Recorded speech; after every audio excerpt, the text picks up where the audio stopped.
My buddy Mark and I had been planning the World Cup trip for months. We weren't exactly die-hard soccer fans, but any excuse to get out of town and sit in a packed stadium felt like reason enough to book the tickets. We got there early, found our seats, and settled in. The energy was insane. Tens of thousands of people were crammed into one space, all buzzing off the same thing. By kickoff, I was already on my third beer and feeling pretty great about the whole decision, when my eyes fell on this guy sitting about 6 rows ahead of us and a few seats to the left. I noticed him only because he was the only person in that entire section not watching the game. While everyone else was angled toward the pitch and reacting to the ball, he was turned completely around in his seat, facing back into the crowd and eyeing me up. At first, I brushed it off, figuring he might be looking for somebody, but he didn't look like he was scanning around. He was still as a statue, staring directly at me without any of the restless shifting a person does when they're searching for a friend. I looked away and told myself I was imagining it. A few minutes passed. When I looked back, he was still staring. We locked eyes and he grinned at me, sticking his tongue out. It was enough to make my skin crawl. Giggling at my scrunched up nose, he opened his mouth even wider, and I felt my stomach drop. The guy didn't have a single tooth. His gums were bare and smooth, like he'd never had any teeth to begin with. His lips were stretched into this massive, creepy grin that looked completely wrong, and his tongue was crazy long, hanging way past his chin and brushing against his jawline. He locked eyes with me again, gave a little head tilt, and started moving that insane tongue, doing this weird panting thing like a dog in the summer heat. I grabbed Mark's arm and pointed. "Dude, look, there's this weirdo guy 6 rows down." Mark took a quick peek, maybe 3 seconds, and shrugged. "Nah, I don't see anything strange." He turned back to the game. I told him to look again, specifically at the guy who wasn't watching the match and was turned around in his seat. Mark looked again, shrugged, and said there were like 40,000 people here and half of them probably weren't watching the game either. The stadium erupted as the team scored and the whole place went nuts. Banners went up, confetti flew, and everyone was screaming and cheering. I tried to find the weirdo through the mess of high fives and hugs, but couldn't see him. Eventually, I figured I was just psyching myself out and decided to enjoy the moment with everyone else. When the noise settled and everyone sat back down, the man was closer.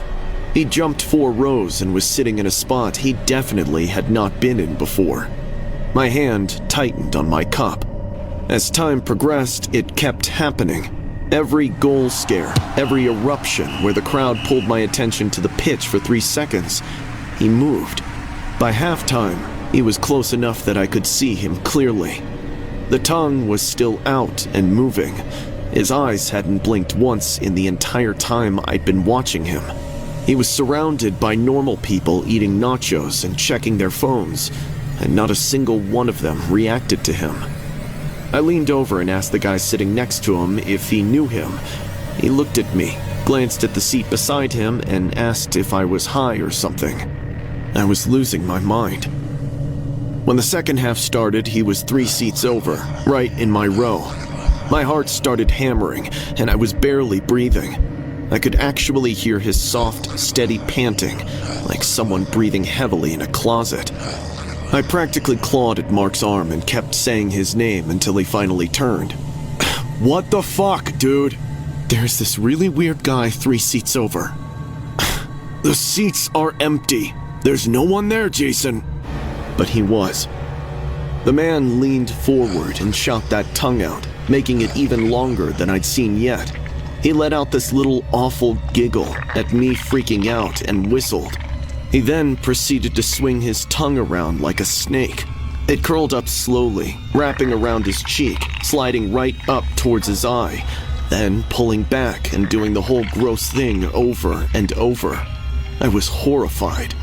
Suddenly, both ends of his tongue shot out at the same time and started coiling up over his face. It looked like it was tightening, and he was choking. I closed my eyes and started screaming my head off. I only knew I was doing it because Mark was suddenly shaking me by the shoulders, and the whole section went dead quiet. Someone nearby even shouted to ask if I was having a seizure. "Jason, what's wrong? What's wrong?" Mark was shaking me. I opened my eyes and pointed at the seat, but it was empty. My mouth dried up.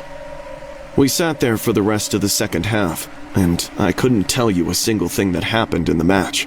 I was watching that seat. The people around it went back to the game like nothing had happened, like they'd been doing the entire time. Mark didn't say much on the way back to the hotel. I could tell he didn't know whether to be worried or chalk it up to too much beer. Later, I checked the seating chart for that section. The seat he ended up in showed up as unsold in the game records. Seriously, no one was supposed to be sitting there. I've told this story a bunch since then. I can always see the moment on people's faces when they decide I must have imagined the whole thing. Maybe I did, but I honestly don't know what's scarier. A guy with no teeth and that crazy tongue showing up in a packed stadium where only I could see him? Or the thought that whatever that thing was, it was sitting 3 seats away, and I was the only one it was focused on.